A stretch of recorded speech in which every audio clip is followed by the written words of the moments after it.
చామ్, నిషా ఇద్దరు కోర్టులో నిలబడి ఉంటారు. ఇక మీ వాదనలని మొదలు పెట్టండి అని జడ్జి గారు చెప్తారు. చూడండి, మా క్లయింట్ జయ చాలా మంచిది. ఇతను నా క్లయింట్ జయపై నిందలు వేస్తున్నాడు అని చామంతి చెప్తుంటే, లేదు, ఈ జయ అక్రమ సంబంధం పెట్టుకుంది.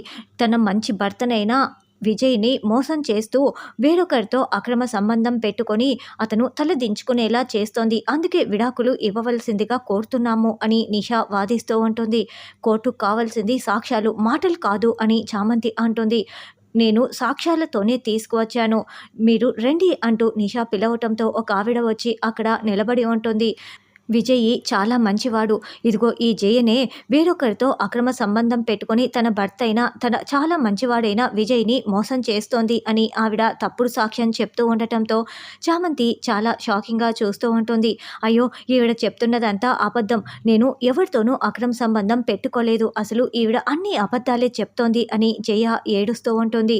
ఈ నిషా దొంగ సాక్ష్యాలని పట్టుకువచ్చింది. ఇప్పుడు చామ్ అది దొంగ సాక్ష్యమని ఎలా నిరూపిస్తుందో ఏంటో, ఎలా ఏ కేసు గెలుస్తుందో అని ప్రేమ్ మరింత టెన్షన్ పడుతూ ఉంటాడు.